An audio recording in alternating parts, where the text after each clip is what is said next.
Hey, this is M. Shadows from Avenged Sevenfold. Well, our new album is called Nightmare, and it comes out July 27th, 2010.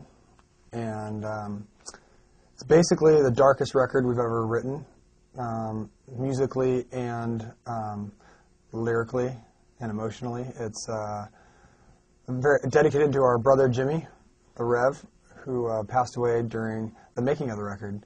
So there's a lot of depth on it, and you know, it's a hard record to listen to for a lot of people, including myself.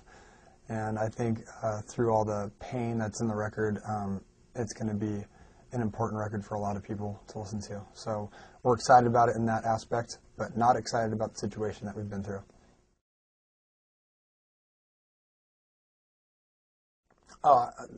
Jimmy memories are, there's so many of them. Like, you could think of any night that you've gone out with that guy and there's a Jimmy memory.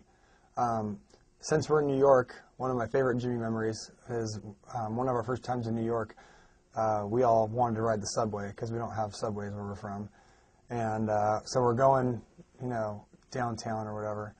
And the subway's packed with people. And he's like, I'm going to do a handstand in the subway. And we're like, dude, don't do a handstand in the subway. It's just, there's too many people. You're going to hit somebody. He's like, I'm not going to hit anybody here. Just move out of the way. I'm like, why would you do a handstand in the subway? It's just so pointless.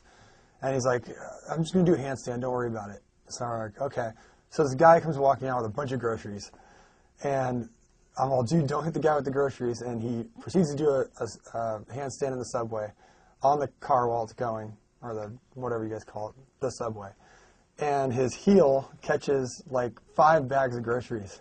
And the groceries go flying all over the subway car. And his feet are up in the air with a bag hanging from his feet. And the guy's furious, obviously. There's food all over everybody. And then he gets back down. He's like, oh, you're right. I hit the guy with the groceries. So, like, I mean, you can instantly think of any city and you're going to have a Jimmy story that's just ridiculous. And we had to walk off the subway, obviously, in shame, while me and my wife now are sitting there cleaning up all the groceries for this guy. And he's like, oh, you guys told me that I was going to knock over all the groceries, and of course I did. That's why I need you guys to take care of me.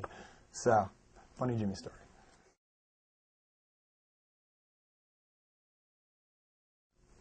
Well, we made a tribute video basically for family and friends, and we were also touched by it. And we think it showed a lot of Jimmy's personality, everywhere from him being a little kid and screaming and going crazy to being on stage in front of 50,000 people at soundcheck screaming and going crazy, to doing what he did best, which was just being a good friend and drumming and being an awesome person.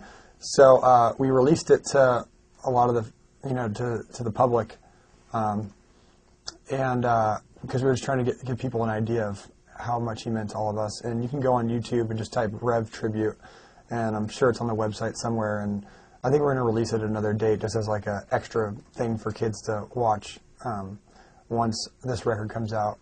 You know, just gives kids something to remember Jimmy by.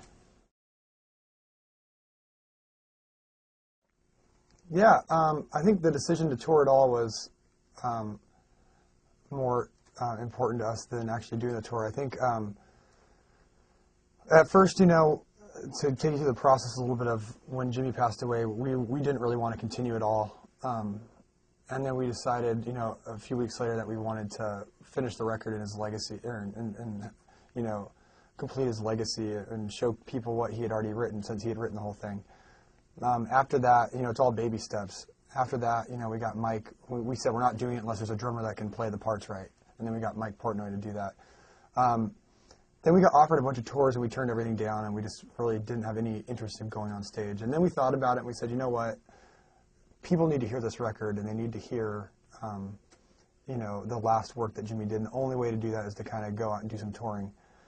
And then we said, well, we'll go tour, but we're not touring with, we don't want a permanent drummer. We don't want to look back and see some guy back there. And, you know, because Avenged Sevenfold was all about brothers. It wasn't about, you know, being in a band. It just wasn't important to us. So then Mike Portnoy had helped us so much on the record, he came to us and said, if you guys need me to tour, I'd be glad to push all Dream Theater stuff back until next year.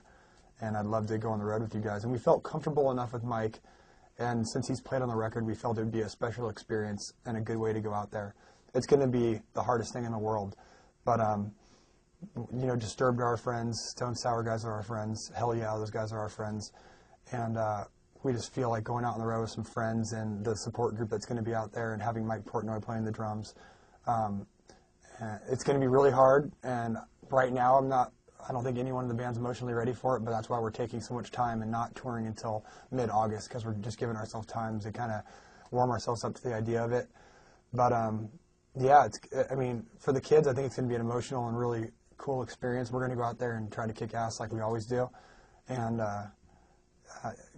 looking forward to it, but not looking forward to it. So we'll see you guys out there, but and I'm sure once the first couple weeks of shows go through, it'll get easier for us.